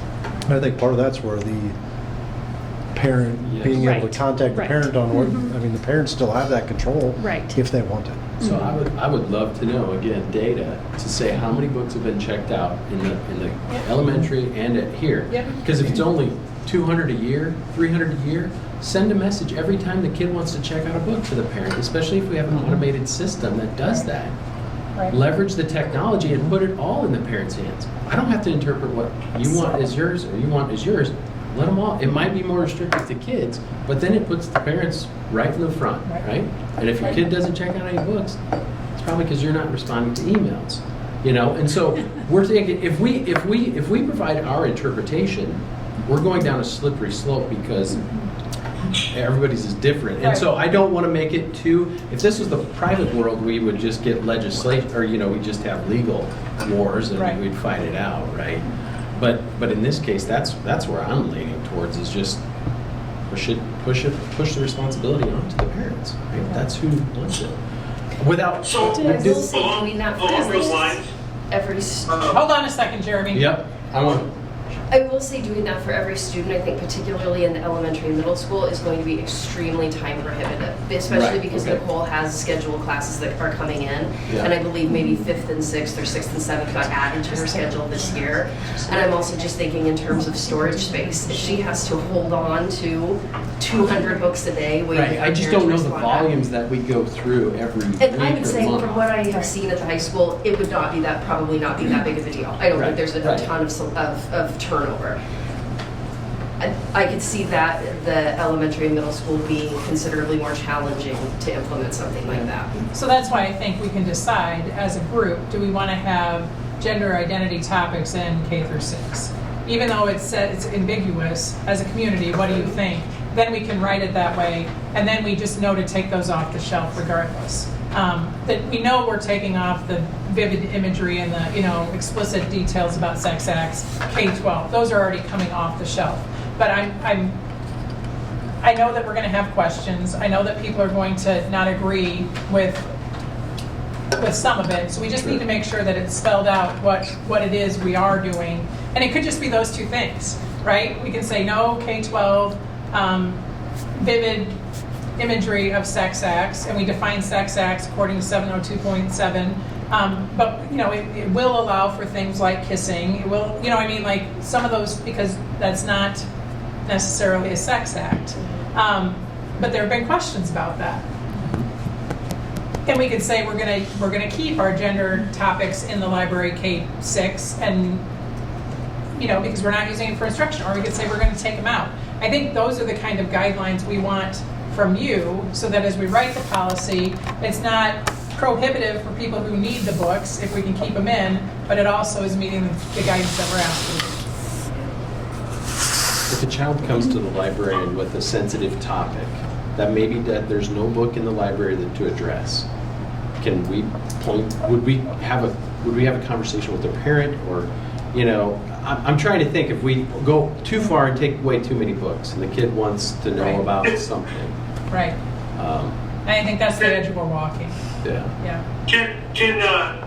Can the board find out how many parents have signed up for notification on library book checkout that's expressed concern about knowing what their children are reading in terms of potential stock in our collection? Yes. But that's only 7 to 12. No. Right? No, It's everybody? Okay. What was the Okay. statement? I'm not an hard time hearing it sometimes. Nope, she just had asked a clarifying question.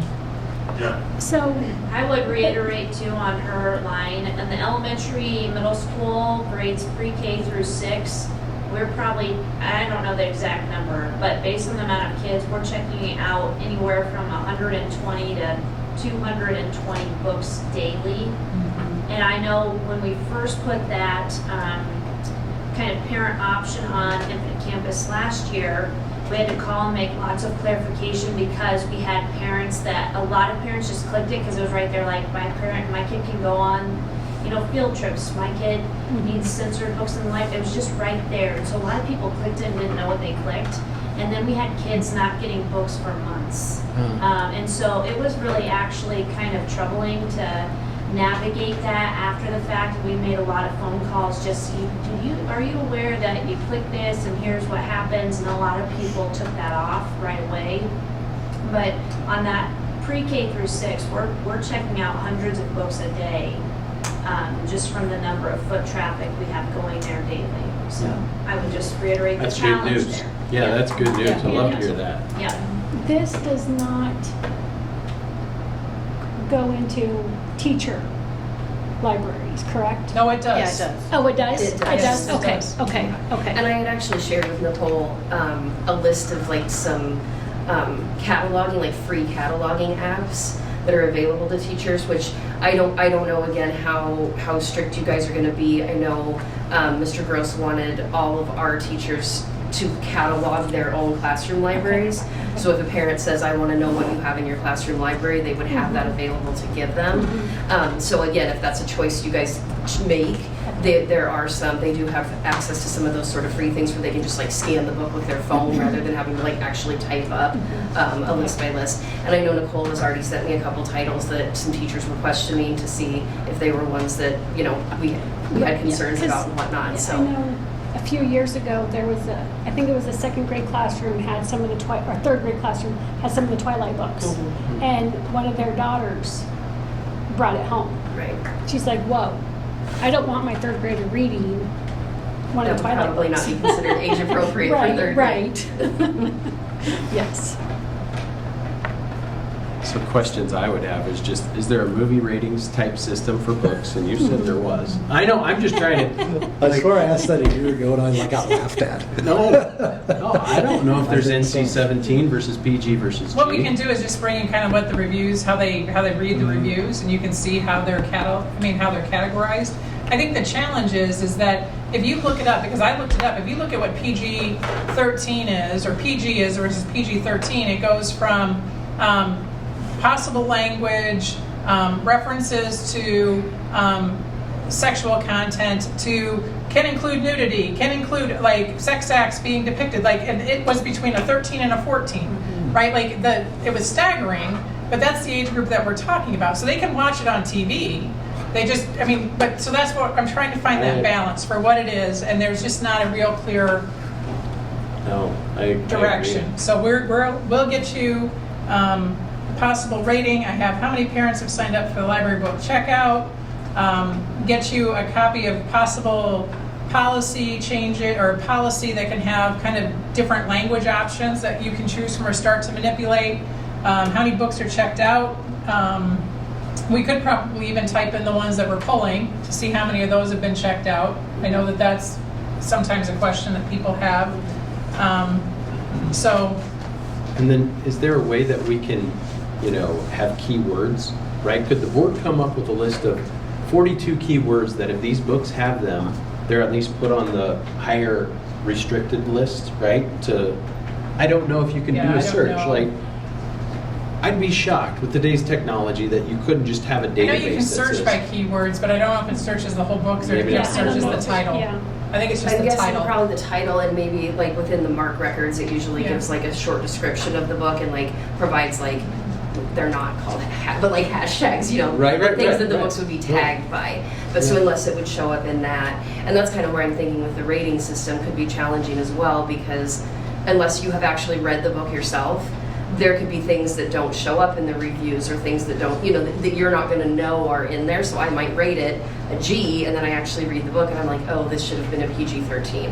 And so trying to read every single book is just, it's not feasible. It can't be done. My wife and I had this conversation about even movies, right? What movies are acceptable for your kids? Because when we were younger, rated R was like, they said one nasty word. Now that's on the Kardashians, whatever. I was going to say you watch it. I was going to ask, but I thought I'm more of a bachelor. All right, do you want to talk about the bathroom bill? No. Oh, I can't wait. All right, let's go ahead and talk about the bathroom bill. Okay. I'm very helpful. Thank you, Jill. Sure. Any other questions before Jill ducks out? No. We'll have you back. That's fine. Oh, great. She says. Hopefully not next month. Next month. Okay, so Senate File 42 is use of school bathrooms by birth gender.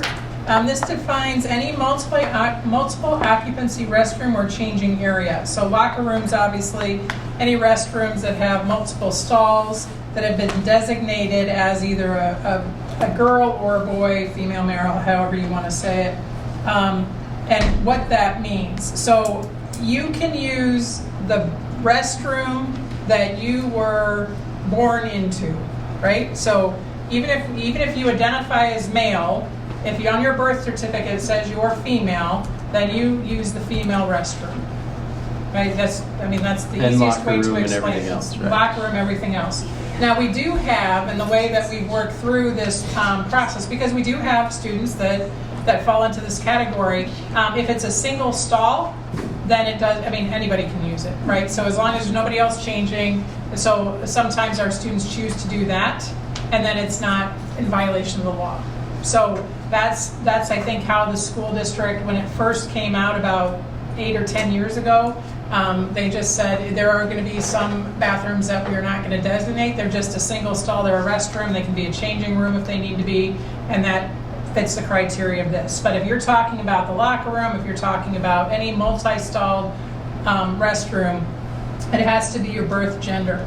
Now, having said that, there are conversations about the extremes. So can a male coach go into the girls' locker room if he's the coach of the basketball team? No. Okay, so some interpretation of this is Maybe no. that's a trick question. But There's not a trick question, we don't know the answer, Yeah. right? So I think the conference had conversations around this with some legislators, and their interpretation was, if the male identifies that they are going in and their job is to coach the people that are in there, we do what we've always done, knock on the door, everybody ready, and then it becomes a team room and not a like a locker room. Gotcha. Yeah. Do we know that's going to hold up in court? No. Could be that you can't even go in there, right? Can a janitor go in? Restroom's cleaned out, they need to clean it, yes, they can go in.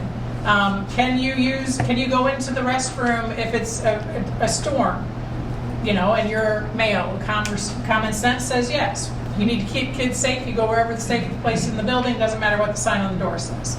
So these are all the questions that are being asked right now, because the way the law is written is you cannot go into that space if you are not that birth gender. Okay?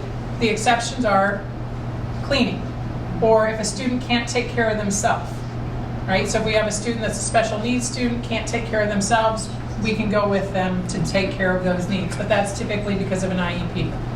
Okay? Those other ones are ambiguous. We don't have a clear definition of what those answers are. We're interpreting it, this is one of those where we're talking about common sense, that if you knock on the door and now you become a coach in a team room, it's acceptable to go in there. I don't know if that's going to fly or not. That's how I think most schools are interpreting it. But I think this is one where we'll see some legislation or some court cases that come out of it that will help hopefully give us a little bit more clarity. So this is one where we're trying to apply that common sense with the intent of what they're trying to do here. So Another one is like utilizing our spaces. So when we host football, we always give the opposing team both JV locker rooms because they're very small and they use up, you think, how many people come on a football team. But one of those locker rooms is a female locker room. Even though we're using it for the purpose of the football team that night, what's the law? The law says you can't do it. We've all agreed as ADs right now, I'm going to put a sign, even though they don't use the hall, we use the outside entrance, but we're going to put a sign on it that it's a male restroom for that night, right? So, or a male locker room.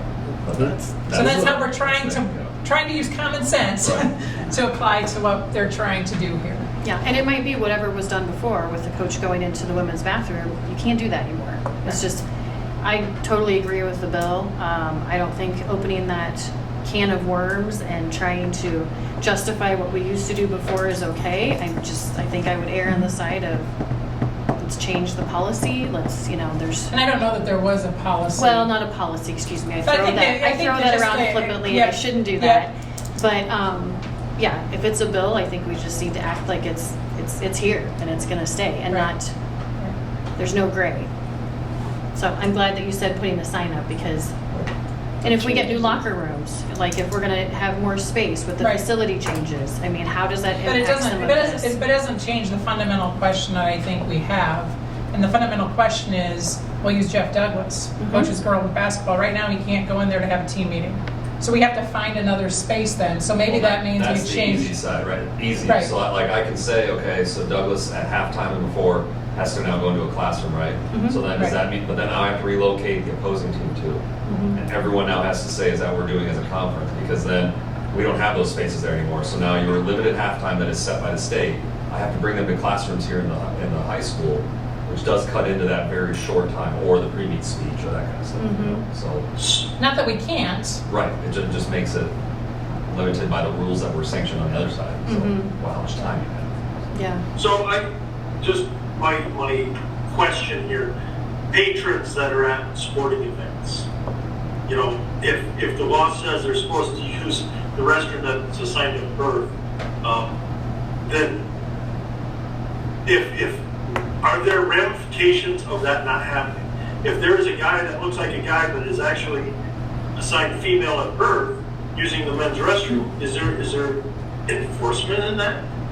You know, I honestly don't know how we could even think about doing that, Jeremy. That's my No, I know, you know. I know. I mean, I think all we can do in that instance is put the sign up and assume.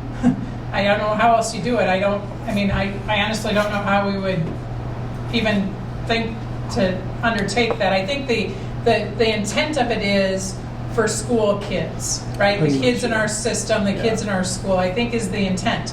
Now, that's not to say that a parent who's attending an event can't report this to the school. So, unfortunately, I think it applies across the board, and I don't mean unfortunately in the sense that it's a bad bill. I'm saying, unfortunately, if we have a visiting school here and their kids are using our facilities and we don't know, a parent can still report that, right? Like, I don't know how else, I don't know how we're gonna police other schools that come to use our facility. I don't know there's any way we can police adults that come to use our facility. I think it's more, how are we using our spaces for the kids that we have here all the time? But again, it's not real clear if we have to have some process in place for other schools that come, or, you know, so it might be that Brayton is able just to say, if you have a student that this impacts, or then this is the space they can use, and we just send them to the single stall and we don't worry about it. I don't know. There's so many, again, unknowns about the or how far out we're talking with this, because it's not, it says all. It says no one. Well, that doesn't tell me if we're talking patron students. So. And that's not even to talk about like wrestling tournaments where you maybe have 4 or 5 teams that, you know, maybe they're using the locker rooms and all the locker rooms are being used, and it's, you know, there's just all kinds of ambiguity in what the regulation is. Right. And that we've kind of worked out. We just, like Brighton said, we just put a sign on, and for our It's a Rich revolving Gray, door sign. this is a male locker room. And that's I think that makes perfect sense. I'm not sure about the enforcement of this for people outside of our building. How is that any different than 3 years ago? If I was a male attending a basketball game and I go into the ladies' bathroom, I'm assuming I could get arrested for doing that. Indecent That's no exposure. different than what you're talking about right now on somebody attending our games now. Sure. Besides the school, It's supposed to somehow have a process to deal with it, which I don't know what that looks like I yet. think we're We can I think control we're what taking I think we're taking every what if way too far, in my opinion. But I will tell you, those are the questions that were being asked by our staff. Okay. And because here's the other ramification, which I don't know if you've paid attention, but the restroom bill, the books in the classroom, teachers can lose their license over that from a parent reporting it the first time. That's a daunting thought. And it could be a book that a teacher didn't know they had in their library collection. Principal can lose his license or her license. I can lose my license over a book that we might not have even known was in there. We can lose our, I mean, that's the ramifications for these two bills now that we've never had in education before. So that's why we're getting those questions. That's why that ambiguity won't work, because these are, again, jobs, livelihoods at stake. And that's why we have to have a little bit more clarity. And if the Department of Ed's not giving it to us, then it falls to you, right? Right. Local control. But we need to have some direction on what that looks like. And it can be, I mean, we'll give you the parameters and we'll give you a draft of what we're thinking and we'll run it by our attorneys. But I think we all know that our attorneys don't live here. Yeah. And so we have to think about what our people want too. And that's where we have to have your input. So I agree that it seems like we're in extremes, but those are the questions that are being asked. And I think for probably the right reasons, because people are worried about what this could lead to. So.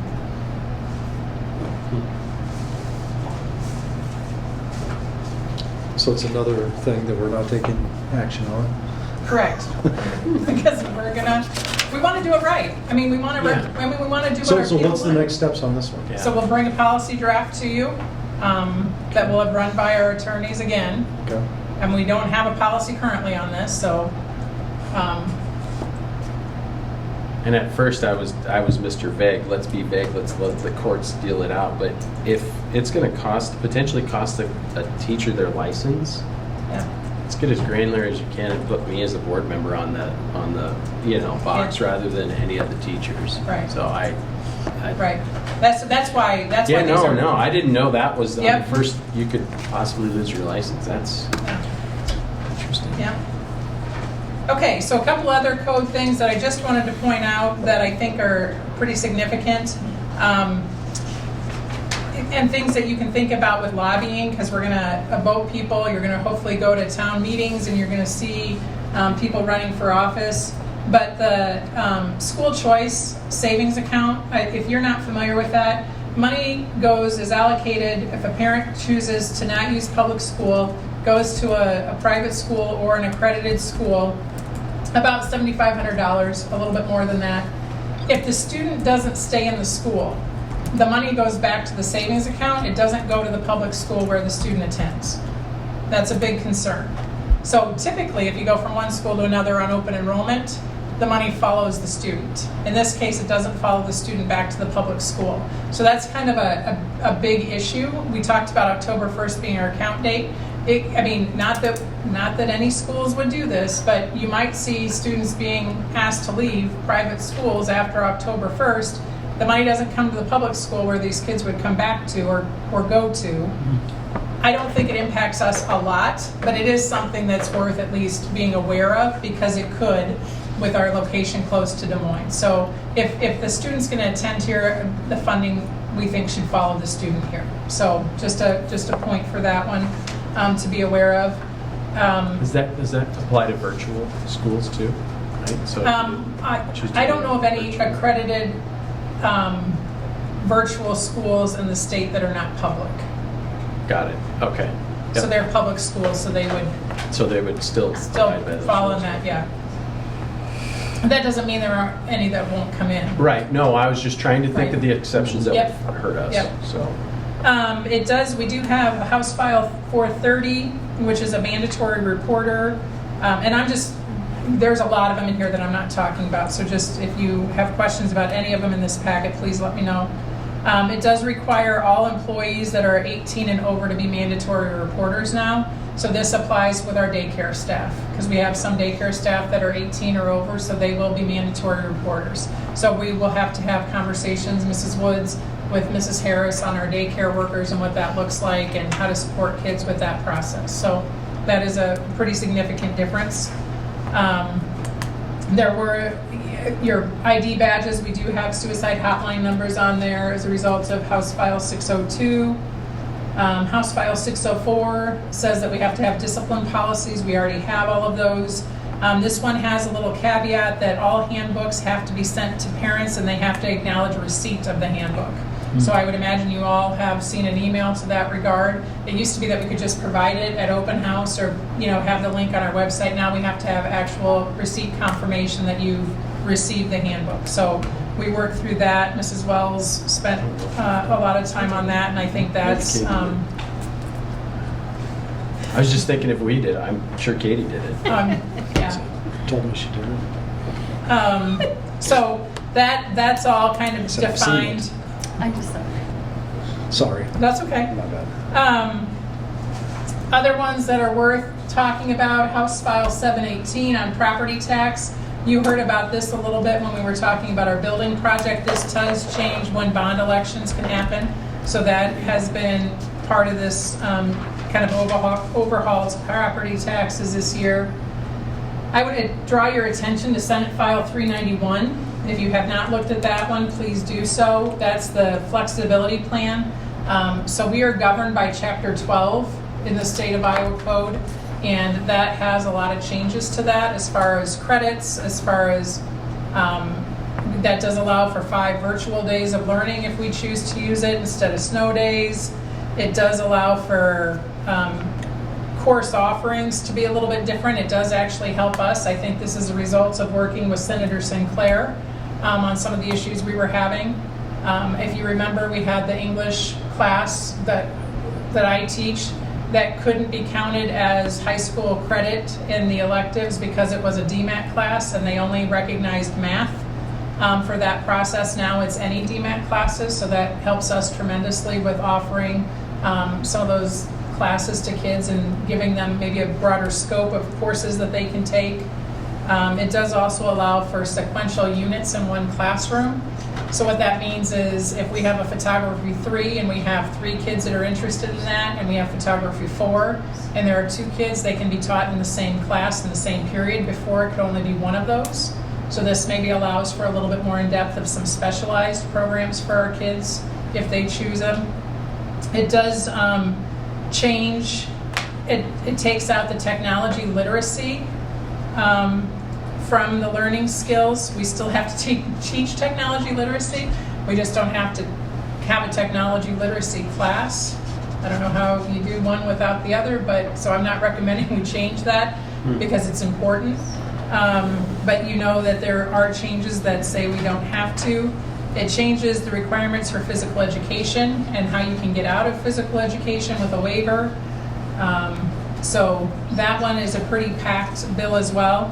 And then the 496, we touched on the books, but there is a whole lot more in that one. That's that parents' rights and transparency. So if you have questions about those, like I said, I'll be talking about these more over the next several board meetings, but those are kind of the big hitters this last legislative session. So.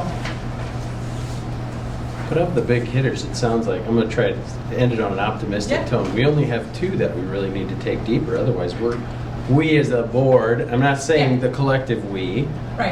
but only 2 to do more work. I mean, policy work around. Correct. Yeah. Correct. Thank you for the info. All right, any other discussion on the legislative updates? All right, so we have updates to the staff handbook. So our administrators, I think, are going to take the lead on this one. They met. I guess if you have questions, I'll tell you what it is, and then if you have questions, you can direction them to that group. The first recommended changes are to these are all in our handbook now, which we ask you to approve. The first one is the pre-observation form. And so what we're asking for is just a little bit more detail based on what we're doing with curriculum for our teachers. It's almost like a prompt so that they know how to connect what they're doing in the classroom to this pre-observation form. Our observation process, if you're unaware of it, is teachers meet in a pre-observation meeting. They have this form filled out. They talk about what their learning intent is, what their target is, and then the principal or the evaluator will come in and watch the lesson, and then they have a post meeting as well. So that's the process that we use. So this would be part of that pre-observation form. So you can see the recommended changes there. So yellow is remove and green is add. Right. On that. What's the UBD unit? It's just how we talk about our curriculum, so it just means your unit of study. Like Oh, okay. what you're, whatever, if you're in math unit 12, then let's talk about like what are the pieces of that, and how does that all fit together? It Unit by stands for design. understanding by design. Thank you. Understanding Yeah, I by understand, design. sorry. I know, we have lots of acronyms. I know, yeah, thank you. Yeah. Any questions about that one? It's really designed based on what language they use day in and day out, to make it a little bit more of a connect. And I would say that's a direct connect to that cycle 1 evaluation process as well. So if you remember, our handbook is broken down into expectations for teachers, and you can see those there, connectedness to student, which falls right under standard 1. So it's just a connect between what our handbook says and what the teaching standards are. So it's a little bit clearer because we talk in the language of connectedness to students and student self-efficacy. And that's what standard 1 is talking about as well. So just putting those together. The cycle 1 evaluation form, is that new or has that been updated? This, Yeah. it looks like, and I can pull up what it looks like right now. Well, I can, that right there, This is the new. that's new. Is it Yes. updated? Is it updated or is it new for this year? It's completely different. So this Yeah. is Okay. for our like initial licensed teachers versus, if I'm Bev Lupkis and I've been here for 20 years, she just goes through one cycle and she would not touch this. It's those initial teachers, and what this does is our traditional one, which I think she's pulling up, is very much like a score. Like on this standard, you are a 4 and here's why. It's very formal. And what the hope is with this is that when we're talking to a brand new teacher, it should be more of a coaching opportunity. It should be more of a conversation, not me rating, well, I thought you were 2 on this, and we really need to work on this. I think this approach is more of that coaching. What are you feeling? What are things do you feel really good about? What things are you struggling with? Knowing that we'll still get to that formal, full-on scoring, traditional evaluation the second cycle with them, so they will get it. But this allows that first experience with evaluation to be really a coaching conversation and not me dominating the conversation with my opinion about their teaching. It's more of a supportive, where are you at and how can I help you keep growing? And I can still throw in some things that I question or some things that I really want to celebrate, but it's the majority of this is the teacher sharing and us taking them from there. Okay. And this is how we do all of our administrative evaluations as well. It's an ongoing conversation about what their goals are and how they're getting there. Instead of, we'll relate the standards to it. Here's the standard.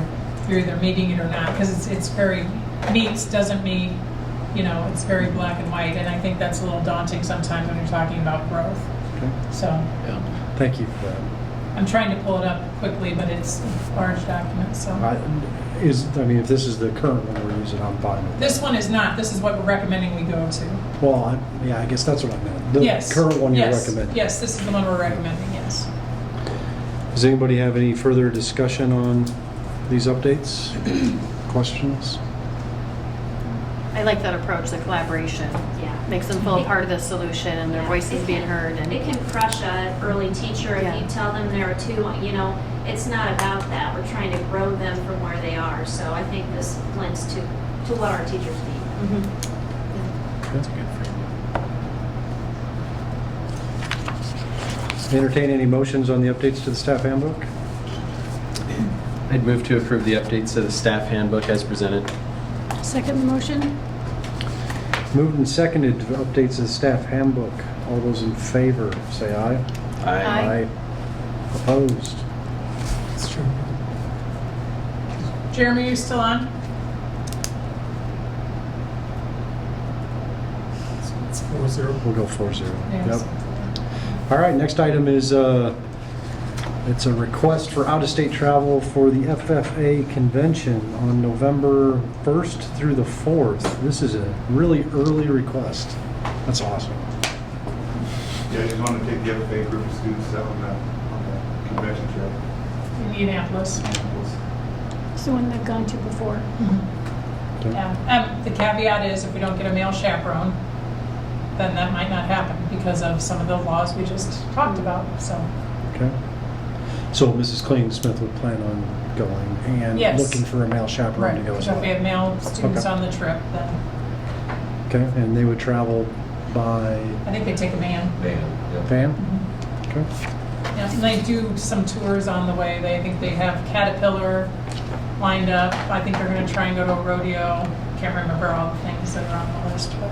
And then she would bring them, the handful of kids and her would come back afterwards and then present to the board. Right. I think that's what it was. Any questions or comments on this request? Entertain any motions on the request for out-of-state travel? I'll make a motion to approve the out-of-state travel for the FFA convention. I'll second the motion. Motion, we've got a motion and a second to approve the out-of-state travel for FFA convention. All those in favor, say aye. Aye. Opposed? 4-0. 4-0 approved. Next one is a resolution. Do you want to talk through this resolution? EF, G, and H are all kind of combined. Okay. These are all for phase one of our facilities plan. So the resolution, the first resolution is appointing our paying agent, all the things listed there. Approval of the tax exempt certificate is a little bit more detailed, but that just says because we're a tax exempt entity, we can't then use our facilities to generate profit. So we can't try and, say that a daycare is going to come in now for profit to a place that we're saying is not for profit. So the Have that tax materials exempt. purchased for our project are tax exempt? Correct. The contractor does not pay taxes on the materials? Correct. Correct. And so we have to make sure that it's for public use then, not for profit.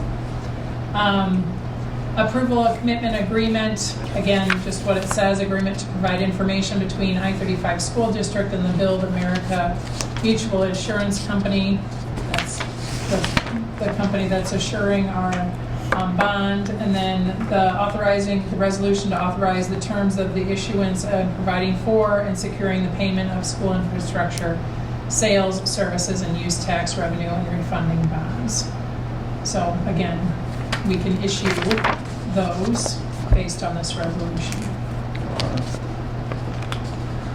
So we can start with letter E. Any questions or discussions on this item? Any motions on the item? I'd move to appoint the paying agent, bond registrar, and transfer agent, approving the paying agent, bond registrar, and transfer agent agreement, and authorizing this execution of the same. I'd second that. All right, moved and seconded for this resolution. All those in favor? We get a roll call. Oh, we're going to do a roll call vote. Roger Canoy, aye. Melissa Keller, aye. Eddie Vanami, aye. Monica Strange, aye. 4-0. Jeremy Mask, aye. There we go. All right, the resolution passes. Second item is the tax exempt certificate. Any questions on the tax exemption certificate as presented? Any motions for the tax exempt certificate? I'll make a motion to approve the approval of tax exemption certificate. I'll second the motion. I'd second that. All right, we got a motion and a second to approve the tax exemption certificate. Roll call vote again. Roger Canoy, aye. Melissa Keller, aye. Eddie Vanami, aye. Monica Strange, aye. Jeremy Mask, aye. All right. The tax exempt certificate is approved. Third item is the commitment agreement to Build America Mutual Assurance Company. Entertain any motion on that? I'll make a motion to approve the approval of the commitment agreement to provide information between Interstate 35 Community School District and Build America Mutual Assurance Company, dated I'd as second that. of August 28th, 2015. We've got a motion and a second. We'll do another roll call vote. Roger, aye. Melissa, aye. Eddie Vanami, aye. Monica Strange, aye. Jeremy Mask, aye. All right. One last resolution, authorizing the terms of the issuance and providing for and securing payment. I'd entertain any motion for this. I'd move to authorize the terms of issuance and providing for and securing the payment of school infrastructure sales, services, and use tax revenue and refunding bonds. I'd second it. Got a motion and a second on this resolution. Roll call vote. Roger Canoy, aye. Melissa Keller, aye. Eddie Vanami, aye. Monica Strange, aye. Jeremy Meadows, guy. All right. We have coming up next week, homecoming week, which is on a short week, but we'll pack all the fun into 4 days, right, Mr. Weber? Next meeting is September 25th, 2023. That's the next regular board meeting. I think that's it. Entertain a motion to adjourn. I'll make a motion to adjourn. So moved. All those in favor, say aye. Aye. Aye. Opposed? We are adjourned.